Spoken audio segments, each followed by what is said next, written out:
You think everyone notices your awkward stumble, your stained shirt, your fumbled words during the presentation. They don't. This cognitive bias, called the spotlight effect, makes you believe you're the main character in everyone else's movie, when really you're barely a background extra. Psychologist Thomas Gilovich proved this by making students wear embarrassing Barry Manilow t-shirts to class, and then asking them to estimate how many classmates noticed. The students guessed about 50% would remember the shirt. The actual number was 23%. Your brain evolved to be hyper-aware of social threats because getting kicked out of the tribe meant death.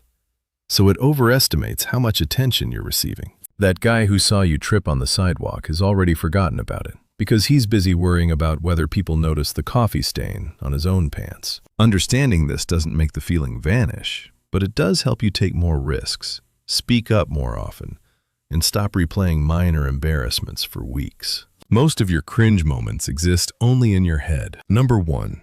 Confirmation bias. Your brain is not a neutral evidence-weighing machine. It's a lawyer arguing for conclusions you've already reached. Confirmation bias means you seek out information that supports what you already believe and ignore or dismiss everything else. Show a Democrat and a Republican the same news story about immigration, and they'll both find evidence their position is correct, even when reading identical words. You do this constantly without realizing it. You remember the one time your horoscope was accurate and forget the 47 times it was completely wrong. You notice all the red cars on the road after buying a red car yourself. You interpret ambiguous behavior from your partner as loving when things are good and as distant when you're fighting, even when the behavior is identical. The mechanism runs deeper than opinions. Your brain literally processes confirming evidence differently than contradicting evidence, lighting up reward centers when you encounter support for your beliefs. This is why arguments rarely change minds, and why echo chambers feel so comfortable. The only partial antidote is actively seeking out the strongest version of opposing views, not the weakest straw men, and asking yourself what evidence would actually change your mind before you evaluate new information. Number 2.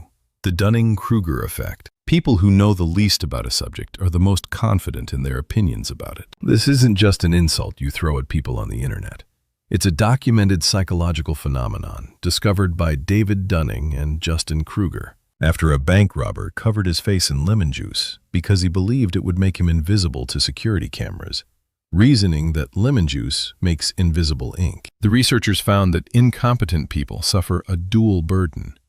They make poor decisions and reach wrong conclusions, but their incompetence also prevents them from recognizing their mistakes. You need a certain level of skill just to recognize what skilled performance looks like. A beginner guitar player thinks they sound pretty good because they don't yet have the ear to hear the timing issues, the buzzing strings, the pitchy bends. An expert guitar player knows exactly how far they are from perfection. This creates the counterintuitive valley, where confidence peaks at low skill levels and drops as you gain actual competence. You probably experienced this learning to drive, where you felt invincible at 6 months and terrified at 6 years once you understood how many ways a car crash could kill you. The practical implication is that the most vocal person in the room about a topic is often the least informed, and genuine experts tend to hedge, qualify, and express uncertainty. Number 3. Cognitive dissonance. Your brain cannot comfortably hold two contradictory beliefs at the same time, so it rewrites reality to make them align. This mental discomfort, called cognitive dissonance, explains why people who make bad decisions double down instead of admitting error. When you buy an expensive car and it turns out to be a lemon, you don't think, "I made a terrible choice." You think, "It's not that bad. All cars have problems. The handling is still great." When you stay in a relationship that clearly isn't working, you don't admit you wasted 2 years. You find reasons why this person is actually perfect for you, or why leaving would be the real mistake. Smokers know cigarettes cause cancer, but they smoke anyway. So their brain generates rationalizations like, "My grandmother smoked until 95, or "Stress is worse for you than smoking." The dissonance between action and belief forces one to change, and it's almost always the belief that shifts, because changing behavior is harder. This is why cults get stronger after failed prophecies instead of disbanding. When the world doesn't end on the predicted date, believers don't abandon the cult. They decide the prediction was metaphorical, or that their faith delayed the apocalypse. Your brain will rewrite entire narratives about your past to maintain consistency with your present identity. The person you are today cannot accept that the person you were last year made foolish choices. So you reconstruct those choices as reasonable, given what you knew at the time, even when you're lying to yourself. Number 4. Availability heuristic. You think plane crashes are more dangerous than car rides because plane crashes make the news, and car accidents are so common they're invisible. This mental shortcut, where you judge probability by how easily examples come to mind, is called the availability heuristic. Shark attacks feel like a major threat, even though vending machines kill more people annually, because shark attacks generate headlines and falling vending machines don't. Your brain evolved when the most relevant information was whatever you could personally remember. So memorable events felt more common because they usually were in your small tribe. Now you live in a world where media companies deliberately surface the most dramatic, unusual, frightening events from 8 billion people, completely destroying the correlation between memorability and actual frequency. You overestimate murder rates, terrorist attacks, and child abductions, while underestimating heart disease, diabetes, and car crashes. This warps your entire risk assessment system. Parents panic about stranger danger and ignore the statistically larger threat of a relative. People fear flying and casually accept highway driving, even though driving to the airport is the most dangerous part of the trip. You can memorize the statistics and still feel the fear, because the heuristic runs automatically. Knowing about it just lets you override the feeling when making important decisions, choosing to trust the boring numbers over your dramatic mental imagery. Number 5. Fundamental attribution error. When you cut someone off in traffic, it's because you were distracted or running late or didn't see them. When someone cuts you off in traffic, it's because they're a selfish asshole. This double standard, where you attribute your own behavior to circumstances and other people's behavior to their character, is called the fundamental attribution error. You judge yourself by your intentions and others by their actions. When you snap at a coworker, you were stressed and overwhelmed. When a coworker snaps at you, they're rude and unprofessional. The asymmetry is automatic and universal. You have direct access to all the context and pressures influencing your choices, but you only observe the surface behavior of others. Their inner experience is invisible, so your brain fills the gap with character judgments. This error drives most interpersonal conflict. You assume malice when the real cause is ignorance. Assume laziness when the real cause is depression. Assume rudeness when the real cause is social anxiety. The person who didn't text you back isn't disrespecting you. They saw the message while cooking dinner and forgot to reply. The person who interrupted you wasn't dismissing your point. They have ADHD and poor impulse control. You can't eliminate this bias completely, but you can train yourself to generate situational explanations for other people's behavior before settling on character attacks. Ask, what circumstances might cause a reasonable person to act this way, instead of immediately concluding they're a bad person. Number 6. Sunk cost fallacy. You've already spent $8,000 on a car that needs $3,000 in repairs. So you pay for the repairs because you don't want to waste the money you've already spent. This is irrational. The $8,000 is gone whether you fix the car or not. The only relevant question is whether a $3,000 repair is worth it for this car. But your brain can't let go of the sunk cost. You stay in a terrible movie because you paid $15 for the ticket. You finish a graduate degree you hate because you already completed 2 years. You remain in a failing relationship because you've invested 5 years, and breaking up would mean admitting those years were wasted. The fallacy runs deeper than money. You escalate commitment to prove your original decision was correct, throwing good resources after bad to avoid confronting the possibility that you made a mistake. Businesses do this at enormous scale, continuing doomed projects because they've already spent millions. Countries do this with wars. The rational move is to evaluate each decision based only on future costs and benefits, treating past investments as irrelevant. But loss aversion makes this emotionally impossible. Cutting your losses feels like losing twice. even though persistence often just increases the total loss. You can recognize the pattern intellectually while still feeling the pull emotionally, which is why the most useful intervention is having someone outside the situation give you permission to quit. They can see clearly that the sunk cost is already sunk, and continuing is just sinking more. Number 7. Anchoring effect. The first number you hear becomes the reference point for all future judgments, even when that first number is completely arbitrary. Researchers asked people to write down the last 2 digits of their Social Security number, then asked them to bid on items like wine and chocolate. People with higher 2-digit numbers bid 60% to 120% more than people with lower numbers, even though Social Security numbers have zero relationship to the value of wine. This is anchoring.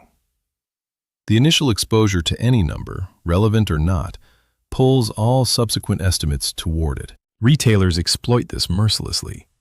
The original price tag of $200 makes the sale price of $120 feel like a deal, even if the item was never sold at $200 and isn't worth $120. Negotiators start with extreme first offers because the anchor drags the final settlement toward their position. Job candidates who name a high salary expectation get paid more than identical candidates who name a lower number or wait for the employer to make the first offer. Your brain can't fully adjust away from anchors, even when you know they're manipulative. Telling someone the anchor is random reduces the effect, but doesn't eliminate it. The only defense is to set your own anchor before hearing anyone else's number. Decide what you're willing to pay for the car before the salesman tells you the sticker price. Calculate what the job is worth to you before the recruiter asks your salary expectations. Generate your own reference point, or someone else will install one that benefits them instead of you. Number 8. The bystander effect. You're walking through a city and see someone collapse on the sidewalk. Dozens of people are nearby, so you assume someone else will help. Everyone else makes the same assumption. Nobody helps. This is the bystander effect, where the presence of other people makes you less likely to intervene in an emergency, not more. The effect strengthens with group size because responsibility diffuses across all observers. In groups of 2, people help 85% of the time. In larger groups, helping rates drop below 30%. Your brain runs 2 calculations simultaneously. First, you look to others to interpret whether the situation is actually an emergency. And since everyone else is also standing around looking calm, you conclude everything must be fine. Second, you assume someone more qualified or more responsible will handle it, so you're off the hook. Both instincts made sense in small tribes where you knew everyone and could identify the healer or the leader, but they fail catastrophically in crowds of strangers. The woman being assaulted in a busy area gets less help than if she were alone with one other person. The solution when you need help is to single out one specific person and make direct eye contact. Don't yell, "Someone call 911." Point at an individual and say, "You in the blue shirt, call 911 right now." When you're the bystander, assume everyone else is waiting for you to act, because they probably are. Number 9. Negativity bias. Your brain weighs negative experiences about 3 times more heavily than positive ones. You remember insults more vividly than compliments. You fixate on the one critical comment in a sea of praise. You recall failures more easily than successes. This asymmetry is universal across cultures and shows up in brain scans where negative stimuli trigger stronger electrical activity than positive stimuli of equal intensity. The evolutionary logic is clear. Missing out on a positive experience, a potential mate, a better food source, cost you an opportunity. Missing a negative threat, a predator, a poisonous plant, cost you your life. Your ancestors who treated threats and rewards equally didn't become your ancestors. The problem is that modern life generates vastly more negative information than ancestral environments, most of it irrelevant to your actual survival. News outlets know negativity captures attention, so every broadcast is a curated collection of murders, disasters, and conflicts that have zero impact on your personal safety, but convince your brain the world is more dangerous than it actually is. In relationships, you need about 5 positive interactions to counterbalance 1 negative interaction, which is why marriages spiral downward once criticism becomes routine. You can't eliminate negativity bias, But you can compensate for it by deliberately tracking positive events, forcing yourself to spend as much time analyzing what went right as what went wrong, and remembering that your emotional weather report is systematically biased towards storms, even on sunny days. Number 10. The illusion of control. You blow on dice before rolling them. You have a lucky shirt for important meetings. You develop elaborate superstitions about the order you put on your socks. None of this affects outcomes, but it makes you feel less helpless in situations where randomness dominates. The illusion of control is your brain's refusal to accept that many things are genuinely beyond your influence. People think they're better at predicting coin flips when they toss the coin themselves versus when someone else tosses it. Gamblers believe they can influence slot machines by pulling the lever a certain way or playing at specific times. Stock traders convince themselves they can time the market through pattern recognition that doesn't actually predict future prices. The illusion gets stronger when outcomes are important to you, when you have early success through pure luck, and when you have some involvement in the process, even if that involvement is meaningless. This bias serves a function. Learned helplessness is psychologically devastating, so your brain generates the perception of control to keep you motivated and engaged. The danger is that false control leads to poor decisions. You keep gambling because you think you're on a hot streak. You stay in a toxic job because you believe you can fix the culture. You persist with ineffective solutions because admitting randomness means admitting you wasted effort. The balance is accepting that you can't control outcomes while maintaining control over your choices, preparation, and responses. You can't control whether you get the job, but you can control how well you interview. You can't control the dice, but you can control whether you gamble at all.